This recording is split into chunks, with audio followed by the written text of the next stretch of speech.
नमस्कार दोस्तों, जय श्री कृष्ण। कैसे हैं आप सब? उम्मीद करती हूँ खुश होंगे, सुखी होंगे, संपन्न होंगे। दोस्तों, वैसे मैं आपको बताऊं, जिंदगी को खुश करने वाली जो चीज है, जिंदगी को संपन्नता देने वाला जो व्यक्ति है, घर को आगे बढ़ाने वाला, घर को उन्नति की दिशा दिखाने वाला जो व्यक्ति है, वैसे तो घर के तमाम व्यक्तियों का इसमें हाथ होता है, लेकिन सबसे बड़ा यदि किसी का हाथ होता है तो वो है घर की लक्ष्मी, घर की महिला, घर की मुख्य महिला, जो घर को संभाल कर रखती है। आपने सुना होगा कि हर सक्सेसफुल व्यक्ति के पीछे एक महिला होती है। सिंपल सी बात है, जब आप घर से निकल रहे हैं, कोई व्यक्ति आपके साथ सतत कलह कर रहा है, तो आप जब घर से बाहर भी चले जाएंगे, आपका दिमाग उसी कलह में लगा रहेगा, आप सफल नहीं हो पाएंगे। आप अपने घर में आते हैं, लेकिन आपकी पत्नी 24 घंटे किसी न किसी कारणसर आपके पास आपसे झगड़ती रहती है, लड़ती रहती है, तो आपका दिमाग किसी भी काम में नहीं लगेगा। माहौल कितनी जगह तो इतना ज्यादा कर्कश हो जाता है, इतना ज्यादा खराब हो जाता है कि बड़ी बड़ी घटनाएं घट जाती हैं, बड़े बड़े क्राइम हो जाते हैं। तो कलह ऐसी चीज है जिसको कभी भी घर के अंदर घुसने नहीं देना चाहिए।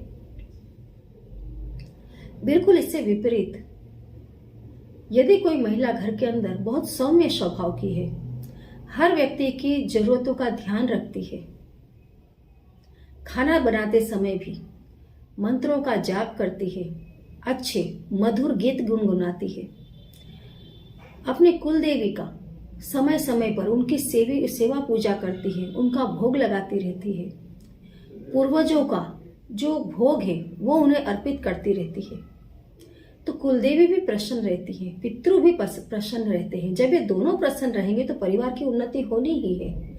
और घर के व्यक्ति यदि उनका मन खुश रहता है, छोटी छोटी जरूरतों की तरफ उनका ध्यान नहीं जाता है, तो उनका ध्यान कहाँ जाएगा? बड़े बड़े टारगेट की ओर।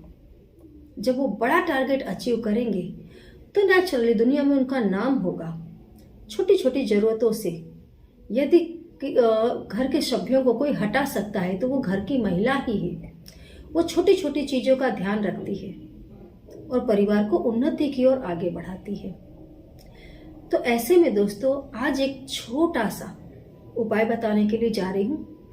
वैसे तो ये जो मैं बता रही हूँ चौपाई, इसको कोई भी व्यक्ति बोल सकता है। जो व्यक्ति जितना ज्यादा बोलेगा उतना उसका भाग्य उसका साथ देने लग जाएगा, बिना ज्यादा प्रयत्न के। क्योंकि बिना प्रयत्न के तो कुछ नहीं होता, लेकिन कितनी बार ऐसा होता अगर हमारा भाग्य साथ नहीं देता तो हम बहुत सारा प्रयत्न करते हैं लेकिन हमें रिजल्ट नहीं मिलता है। तो भाग्य की जो चाबी है उस ईश्वर के हाथ में है, हमारे अच्छे कर्मों में है। तो ये जो शब्द है, ये शब्द भगवान श्री राम को याद करके कहे गए शब्द है। भगवान श्री राम को अपने अंदर विराजित करने के लिए की गई प्रार्थना है।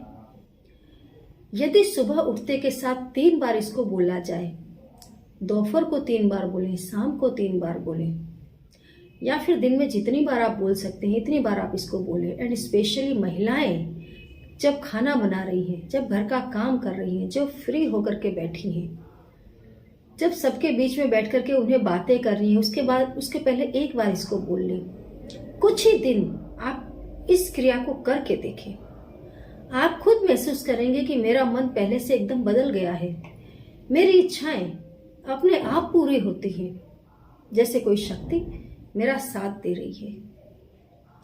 आप खुद शुद्ध हो जाएंगे, सात्विक हो जाएंगे।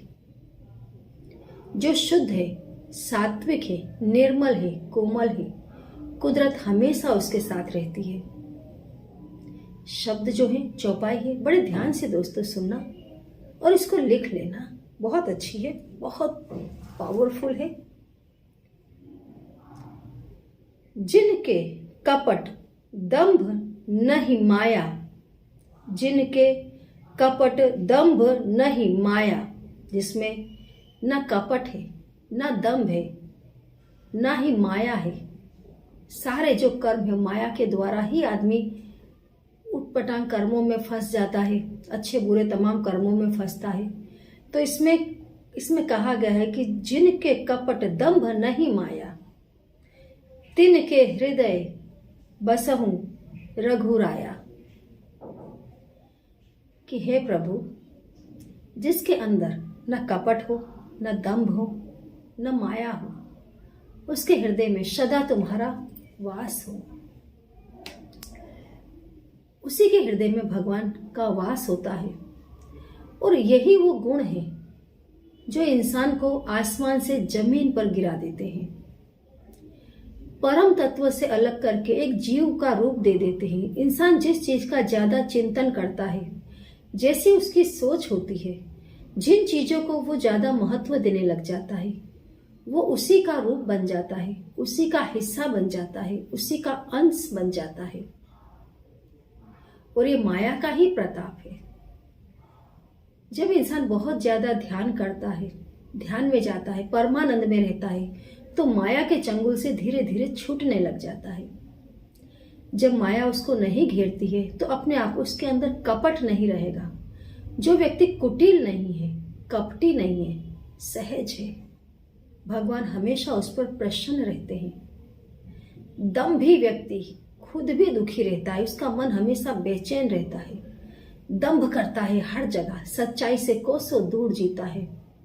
जहां वो रहेगा वहां बेचैनी ही रहेगी। खुशियां दूर दूर तक कहीं नहीं आती हैं, बस दुख, बेचैनी, डिप्रेशन, तनाव और नीचे जाने की प्रक्रिया। जीव अधोगति की ओर जाता है, उधरगति की ओर नहीं जाता। बिल्कुल इससे विपरीत, जब ये तीनों चीजें चली जाती हैं तो भगवान श्री राम का उसमें वास हो जाता है। मतलब कि जिस जीव के अंदर इस ब्रह्म का वास हो जाता है, परम तत्व का वास हो जाता है, उसके अंदर ये सांसारिक चीजें ऐसे भी नहीं रहती। और ऐसा व्यक्ति जब आपके फैमिली का मेंबर हो, आपकी माता हो, आपकी पत्नी हो, आपकी बहन हो, आपके घर में मौजूद है, तो उस घर की उन्नति होनी ही होनी है। प्रत्येक मेंबर का मन साफ होना ही होना है।